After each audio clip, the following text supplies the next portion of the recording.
कान्ति स्थितामृषति निन्दितशारदेन्दु एत्रैर्कतो विलसितामतिशाङ्गशोभाम् वृन्दावनेऽपि कृतयामुनगाङ्गसङ्गम् राधा मुकुन्दयुगलं तदहं नमामि। नमः सवित्रे जगदेकचक्षुषे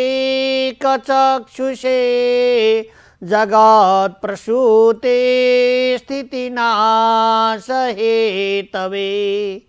त्रयीमयाय त्रिगुणात्मधारिणे विरिञ्चि नारायण शङ्करात्मने शुकरूप प्रबोधज्ञ सर्वशास्त्र विशारद एतत्कथा प्रकाशेन मदज्ञानं विनाशयः संसार सागरे मग्नं दिनं मां करुणानिधे कर्म मोह गृहीतांगं मामुद्धार कृपानिधे सच्चिदानंद रूपाय विशुद्धपत्यादिहेतवे तापत्रय विनाशाय श्रीकृष्णाय वयं नुमः। यं प्रव्रजन्तमनुपेतमुपेतकृत्यं दैपायनो विरहकातराजुहाव पुत्रेति तन्मयतया तरभोभिनेदुस् तं सर्वभूतहृदयं मुनिमानतोस्मि। परमात्माका परम मंगलमय रस अमृतहरू रसास्वादन गर्दै हामी मंगलमय प्रभुका चरित्र अवगाहन गरिरहेका छौं। यहाँहरू सबैलाई भगवानको मंगलिक कार्यमा कथा रसास्वादनका लागि स्वागत छ। मंगलमय भगवान जब स्वधाम सवारी भइबक्स्यो पंच पाण्डवहरू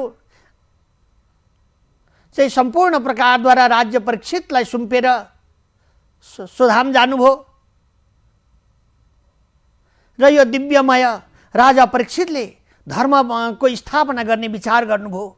सबै स्वजनहरूले धर्ममय कार्य उहाँले जन्मदैखेरि हामीले अघिल्लो प्रसङ्गमा यहाँहरूलाई सुनाइसक्यौं। भगवानले पाही पाही महायोगिम तन्नाथ गोकुलम प्रभु भनेर चाहिँ साक्षात कुन्ती महारानीले भगवानको स्तुति गर्नुभएको छ र अस्वस्थामाको ब्रह्मास्त्रबाट यो बालकलाई रक्षा गरिबक्स्योस् भनेर चाहिँ बिन्ती भाव गर्नुभयो। भगवानले सानो चाहिँ सूक्ष्म रूप धारण गरिबक्सेर सुदर्शन चक्रद्वारा त्यो ब्रह्मास्त्रलाई चाहिँ नष्ट गरिबक्सी राजा परीक्षितको गर्भमा रक्षा गर्नुभएको थियो र उहाँ जन्मिएपछि बडो दिव्यता र उदारवादी नीतिका धर्मात्मा राजा हुनुभयो। तर आफूले हृदयमा देखिएको त्यो सौन्दर्यमय कस्तो भन्दाखेरिमा चाहिँ कटी प्रदेशमा चाहिँ बाँधिएको यस्तै प्रकारद्वारा पहिलो वस्त्र धारण गर्नुभएको अति मनोहर जति हेरौँ त्यति हेरौँ हेरौँ लाग्ने यस्तो प्रकारको भगवानको छविलाई उहाँले दर्शन गर्नुभएको थियो। त्यही दर्शन गर्ने इच्छा गर्नुहुन्छ र तिनै अब चाँडै नै र त्यही परमात्माको अनुग्रहले उहाँले राज्य गर्न लाग्नु भएको थियो। र किन भन्दाखेरिमा धर्मको धारण गरेपछि धर्म भनेको धारण गर्ने विषय हो र राजाद्वारा धर्मको स्थापना हुनुपर्छ। त्यो दिव्यमय धर्मको स्थापना गर्ने कुकर्म आदि वस्तुहरूलाई नष्ट गर्ने सारा जनहरूलाई कल्याण गराउने यस्तो प्रकारको विचारद्वारा सनातन धर्मको प्रचार गर्न लाग्नुभयो। दान गर्नुपर्दछ दयाद्वारा सबैलाई चाहिँ को भोका नाङ्गा को छन् र ती जनहरूलाई ती सबैका घर घरमा यस्तो प्रकारको सुखको दियालो बल्नु पर्दछ भन्ने चाहिँ राजा परीक्षितको विचार भयो। दिग्विजय गरेर सबै सारा शत्रुहरूलाई माथि विजय प्राप्त गर्दै भगवानको हवन यज्ञ होम होमादि शौच दान आदिको शुभ कर्महरू उहाँले गर्न यस्तो प्रकारद्वारा गर्न लाग्नुभयो। सारा कार्यहरू गर्दै दिग्विजय गर्नुभएको छ भनेको जस्ता जस्ता प्रकारका नराम्रा विकृति विसङ्गतिहरू थिए तिनीहरूलाई नष्ट गरेर धर्मको जय गराउनुभयो। र राजाले जब यस्तो प्रकारद्वारा चाहिँ जय गर्दै हुनुहुन्थ्यो उहाँले सुन्नुभयो एक दिन पृथ्वी महारानी र धर्मले संवाद गरिरहेका रहेछन्। किनभने शौच दान दया धर्म नभएपछि धर्म भन्ने विषय रहँदैन। यी चारवटा वस्तुहरू मिलेपछि एउटा धर्मका चार पाउहरू हुने गर्दछन्। त्यसैले धर्मको शोभालाई गौ रूप भनेर मानिएको छ। गाई रूप चाहिँ धरणी हुन् र गाई रूप धर्म भनेर मानिएको छ। यी चार चरणहरू छन्। सत्य त्रेता द्वापर कली चार चरण भनेर मानिएको छ भने यस्तै प्रकारद्वारा यी चार प्रकारका समय भए। सत्ययुग त्रेतायुग द्वापर युग कलियुग भयो। यस्तै प्रकारद्वारा धर्म शौच दान दया धर्म यी चार प्रकारका चाहिँ चार पाउहरू धर्मका हुन्छन्। सत्यमा सत्य त्रेता द्वापरका समयसम्म चार पाउहरूको यो दिव्यमय समय रहन्छ भने कलिकालमा भने यो चार पाउ नभइकन यहाँ गौरूप धारण गरेर आएकी धर्मले एक पाउले मात्रै टेक्नु भएको रहेछ। तीन पाउ त छैन। किन तीन पाउ छैन? के भयो? राजा परीक्षितले टाढाबाट पृथ्वी र धर्मले संवाद गरेको सुन्नुभयो। आज कलीको कारणले गर्दाखेरि कलीले गर्दा दया छैन, शौच छैन, धर्म छैन। यस्तो केही नभएपछि धर्म अब यी एक खुट्टोले त्यो चाहिँ गौ बाँचिरहेकी देख्नुभयो, हिँडेको देख्नुभयो र उहाँले सोध्नुहुन्छ अब के गर्नु पर्यो त मैले भन्दाखेरि राजन हजुर धर्मात्मा हुनुहुन्छ, हजुर धर्मात्मा भएको हुनाले यो कलीलाई निग्रह गरी अथवा यसलाई चाहिँ नष्ट गरिबक्सियोस् गरिबक्से धर्मको जय हुने गर्दछ। किन भन्दाखेरिमा कलीका कारणले गर्दा जीवहरू शौच कसरी गर्ने, दयाको भाव भनेको कुरा, प्रेम भाव भन्ने कुरा र यसमा धर्मको गतिहरू धर्म त गरिन्छ तर त्यो धर्म पनि व्यापार रूपमा हुने गर्छ।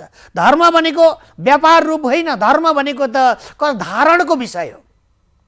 धर्म भनेको जहिले पनि समुद्र जस्तो हो। धर्म भनेको वायु जस्तो हो। धर्म भनेको आकाश जस्तो हो र धर्म भनेको सूर्य जस्तो प्रकाशित हो। धर्म भनेको चन्द्रमाका किरण जस्तो शान्त हो।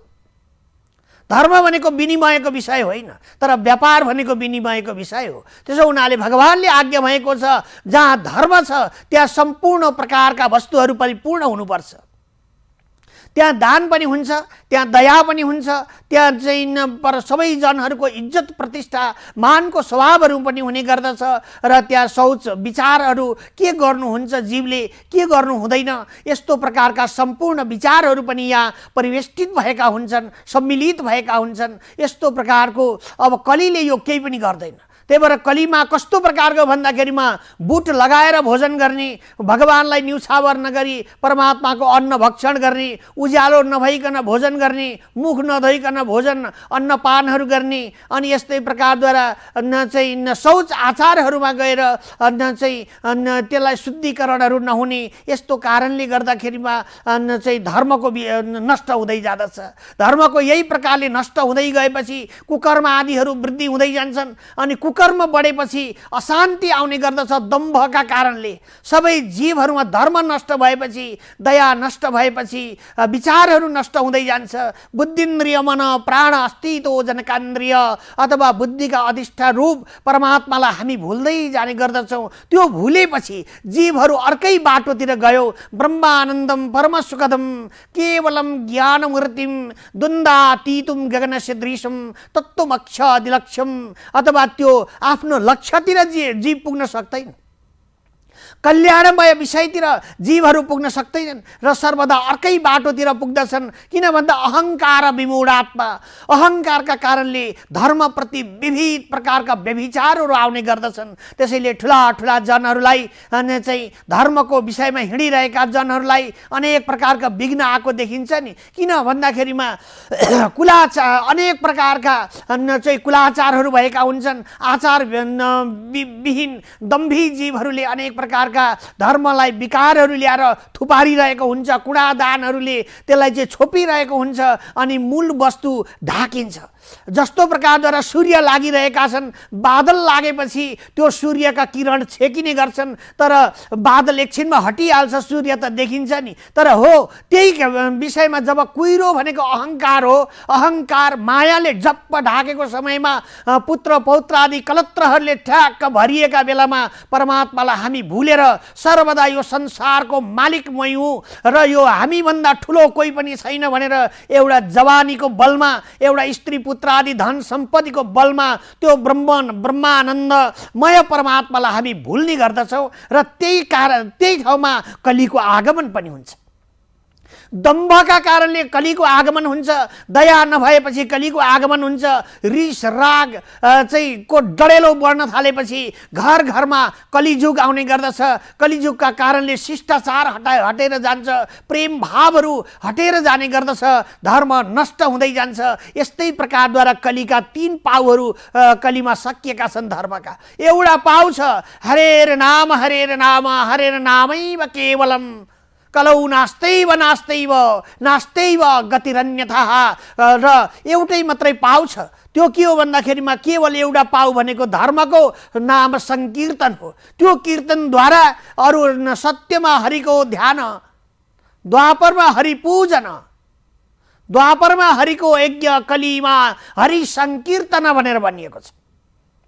हरिको संकीर्तन कलिजुगमा महत्त्वपूर्ण छ। त्यसो हुनाले हामीले बिहानको समयमा उठेपछि गुनगुनाउँदै राम्रा बाणीहरूद्वारा जे जस्तो प्रकारले सकिन्छ हरे राम राम राम हरे हरे, हरे कृष्ण कृष्ण कृष्ण हरे हरे, हरे राम राम राम हरे हरे, हरे कृष्ण कृष्ण कृष्ण हरे हरे। यस्तो प्रकारद्वारा भगवानको नाम उच्चारण गर्नुपर्दछ। यी मन्त्रहरू अनेक प्रकारका नामहरू आफूलाई जो अनुकूल हुन्छ गुरुहरूले बक्सेको छ, त्यो नामहरू उच्चारण गर्दै जाँदा त्यो घरमा कली आउँदैन, यो मनमा कली आउँदैन। कलीलाई अब चाहिँ समाप्त गर्नु पर्यो भन्ने विचार गरेर कली त साह्रै दुःख दियो यो कलीले भन्ने विचार गरेर नष्ट गर्ने विचार गर्नुभयो। राजाले बाण उठाएर कसो हिर्काउन लाग्नु भएको थियो। कली डराउँदै डराउँदै आयो। कली डराएर थरथरी काम्दै राजा परीक्षितका अगाडि, हे धर्मराज, तपाईको वंशमा सबैजनाहरू धर्मपरायण हुनुहुन्थ्यो, मेरो केही पनि दोष छैन प्रभु, मलाई माफ गरी बक्सियोस्, मलाई शरण दिनुहोस्, मलाई नमार्नुहोस्, मलाई दमन नगर्नुहोस्, मलाई पनि स्थान दिनुहोस्, म पनि हजुरको नै हुँ भनेर यस्तो प्रकारद्वारा युधिष्ठिर महाराजसँग राजनसँग आएर धर्मध्वज राजासँग बिन्ती भाव गर्दछ, रुन कराउन लाग्यो। राजाले बस्ने ठाउँ दिनुभएको छ। विचार गर्नुभयो उहाँले कसलाई कहाँ बस्ने ठाउँ दिने भन्दाखेरिमा जुन ठाउँमा जुवा खेलेको छ त्यो ठाउँमा गएर तिमी बस्नु, जुन ठाउँमा मदिरा मत्त भएर मातेर जीवहरू लडिरहेका छन् त्यो ठाउँमा तिमी सम्पत्ति नष्ट गर्न कली तिमी गएर बस्नु, जहाँ स्त्रीहरू लम्पट भएर जनहरू चाहिँ धर्ममय वस्तुहरूलाई भुलिरहेका छन् त्यो ठाउँमा गएर तिमी बस्नु। त्यसको अर्थले फेरि चाहिँ अनेक प्रकारका अनर्थ नलागोस्। किन भन्न खोजे भन्दाखेरिमा विश्व स्वरूपलाई सृष्टि गर्ने चाहिँ प्रकृति नै हुनुहुन्छ र प्रकृतिमा गएर किन बस भनेको भन्दाखेरिमा त्यो सब बहुत सावधानीपूर्वकले धर्मपरायण हुनुपर्छ। सृष्टि भनेको र यहाँ चाहिँ अनेक विसङ्गति रूप स्त्रीहरूकामा गएर चाहिँ तिमी बस भनेर आज्ञा भएको हो। भगवानले यस्तै प्रकारद्वारा हिंसा जहाँ हुन्छ, हिंसा भनेको कलह झगडा, जहाँ कुटा मार हानाहान युद्ध यस्तो प्रकारका शब्द बाणहरू चल्छन् त्यो ठाउँमा गएर तिमी बस्नु। त्यो घर नष्ट भयो, यस्तो प्रकारको बुझ्नु, कली आयो त्यहाँ भन्ने बुझ्नु। घर घरमा कोलाहल भयो भने, घरमा पति पत्नी बीच झगडा हुँदैछ भने, जहिले घरमा जुवा तासहरूमा र अनेक प्रकारका नराम्रा वृत्तिहरूमा चाहिँ जीवहरू लागेका छन् भने त्यहाँ कलीको बास भएको हुन्छ। यी 4 ठाउँमा गएर तिमी बस्नु भनेर परीक्षित राजाले भन्नुभयो। ओहो, मैले 4 ठाउँमा बस्न पाएँ भगवान, त्यो धन्य भयो, हजुरले मलाई बस्ने ठाउँ दिनुभयो। तर सबै ठाउँ नराम्रै नराम्रो दिबक्स्यो, एउटा चाहिँ राम्रो पनि दिबक्से कस्तो हुन्छ होला भनेर राजासँग बिन्ती गरेको। ल भइगयो त, अर्को पनि तिमीलाई बस्ने ठाउँ दिन्छु, सुनमा गएर बस्नु भनेर भन्नुभयो। त सुन भनेको जहिले पनि कुनै काम शुभ कर्म गर्दाखेरि हामीलाई प्रतिमा चाहिन्छ। शुभ कर्म बनाउँदा नारायण प्रभुको प्रतिमा चाहिन्छ, भगवतीको प्रतिमा बनाउनु पर्ने हुन्छ। ती प्रतिमाहरूद्वारा चाहिँ भगवानको आवाहन गरिन्छ, चाहिँ भगवानका अनेक प्रकारका श्री विग्रहहरू मूर्तिहरू चाहिन्छन्। यस्तो प्रकारको बनाउने पर्दछ। अब त्यो स्वर्णमा गएर तिमी बस भन्दा स्वर्ण लगाएर त्यही स्वर्णद्वारा परमात्माको पूजा गरिन्छ भने ब्रह्मानन्द परमात्मालाई पाउन सकिन्छ। त्यो स्वर्ण लगाएर अहङ्कार वृत्ति जीवलाई बढ्न सक्दछ। ओहो, म त सुन चाँदी हिरा मोतीले झकिझकाउ भएछु भन्ने अहङ्कार जहाँ बढेर आउँछ, त्यो अहङ्कार नष्ट गर्नका लागि तिमी गएर सुनमा बस्नु भनेर चाहिँ आशीर्वाद दिनुभयो। राजाले चाहिँ एकदम प्रकारद्वारा आफ्नो शिरमा मुकुट लगाउनु भएको थियो सुनको, कली गएर थपक्क त्यही मुकुट सुनको मुकुटमा गएर प्रवेश गर्यो। 4-5 ठाउँ बस्ने स्थान दिनुभयो। ओहो, साह्रै खुसी भयो। अब राजालाई विचार लाग्यो, उहाँले अनेक प्रकारका दिग्विजय गर्दै जानुभयो र जङ्गलका बिचमा धेरै ठाउँमा पानीहरू प्यास लाग्दै गएको छ, खोज्दै जानुहुन्छ, कहीँ पनि उहाँले पानी पनि भेट्नु भएन, कुनै चिज पनि उहाँले भेट्नु भएन। एउटा वनमा तपस्या गरिरहनु भएका योगीलाई उहाँले देख्नुभयो। ती योगीको नाम समिक नाम गरेका योगी हुनुहुन्थ्यो। उहाँले तपस्या गरिरहेका योगीलाई देख्नुभयो र योगी एकाकार मनद्वारा भगवानको चिन्तन गरिरहनु भएको। वास्तवमा योगी सन्त महामुनिन्द्रहरूलाई अगाडि को आए को गए, राजा आए कि मन्त्री आए कि अथवा फकीरी आए कि ज्ञानी आए, उसलाई के थाहा। वो एकाकार प्रकारद्वारा त्यो परमात्माको चिन्तन आँखा बन्द गरेर पटबन्धन गरेर ध्यान गरिरहनु भएको थियो। ती ऋषिलाई देखेर राजालाई क्रोध पैदा भयो। सुन लगाएको छ नि, त्यो सुनको कारणले अब कली बसिसक्यो, उहाँलाई क्रोध पैदा भयो। क्रोध आइसकेपछि उहाँलाई एकदम प्रकारद्वारा रिस राग बढेर गयो। अगाडि हेर्नुभयो, एउटा मरिरहेको सर्प देख्नुभयो। त्यो लट्ठीले त्यो सर्पलाई ल्याएर त ऋषि हुनका लागि योग्य रहेनछस्, मेरै देशमा बस्ने, मेरै ठाउँमा चाहिँ ध्यान तपस्या गर्ने, अब राजा आउँदाखेरि स्वागत नगर्ने ऋषि के काम। धेरैचोटि उहाँले बोलाउनु भएको थियो, तर उहाँ ऋषिले सुन्नु भएन। किनभने ऋषि जाग्रत, स्वप्न, सुषुप्ति, तुरीय अवस्था अथवा ध्यानको पनि 4वटा अवस्थाहरू हुन्छ। जब तुरीय अवस्थामा पुग्दछ भने त्यसलाई समातेर घचेड्दाखेरि पनि त्यसले थाहा पाउँदैन। जस्तो प्रकारद्वारा हामी अलिकति सुत्तर अलिअलि घुर्दै गरेका हुन्छौँ एक समयमा, अनि त्यसपछि हामी अलि बढी निदाउँछौँ, अनि अर्कोचोटि हामी घचेड्दाखेरि पनि त्यसले भनेर निकै समयपछि मात्रै उठ्दछ। जाग्रत, स्वप्न, सुषुप्ति, तुरीय भनेको अब मस्त घुरेर बसेको अवस्था हो। त्यो घुरेर बसेको समयमा हाम्रो चित्तवृत्तिहरू, मन सहितका चित्तहरू सारा घुम्न हिमाल जाने गर्दछन्, तरह तरहका ठाउँहरूमा घुम्ने गर्दछन्। कहिले विमान चढेको सपना देख्छन्, कहिले पातालतिर गएको देख्छन्, कहिले अनेक कार्य सम्पादन गरेको सपना देख्दछन्, कहिले कोही मरेको सपना देख्छन्, कहिले आफै मरेको सपना देख्दछन्। र जब झलास बिउजिन्छ त्यो शरीर मुडो भने त्यही हुन्छ। यसलाई तुरीय अवस्था भन्छन्। तुरीय अवस्थामा जुन वस्तु ब्रह्मानन्दमा गएर जोडिएको छ, मुडो मात्रै याद रहेको छ, तर त्यो वास्तविक शरीर अन्तै गएको छ। योगीहरूको पनि मूल वस्तु परमात्मासँग ध्यानमा लागिसकेपछि, ध्यान परमात्मामा ध्यान लागेको छ ऋषेश्वरको, र उहाँलाई कुनै बाहिरको ध्यान हुन गएन। ऋषिले दिनुभएको श्राप, आफ्नो चाहिँ लगाइदिनु भएको माला चाहिँ लगाइदिनु भएको मरेको सर्प उहाँलाई देखेर चाहिँ उहाँलाई वास्ता भएन, थाहै भएन। उहाँलाई रिस पनि भएन। आँखा पटबन्द गरेर, आँखा बन्द गरेर भगवानको ध्यानमा तल्लीन हुनुहुन्छ। र राजाले यस्तो प्रकारद्वारा चाहिँ ल यही दण्ड भयो तिमीलाई, आज हे ऋषि ढ्वाङ बाजीवाला रहेछौ तिमी भनेर श्रापमा यस्तै भन्दै हुनुहुन्थ्यो। यसै समयमा खेल्न जानुभएका ऋषिका पुत्र हुनुहुन्थ्यो, उहाँको नाम श्रृङ्गी।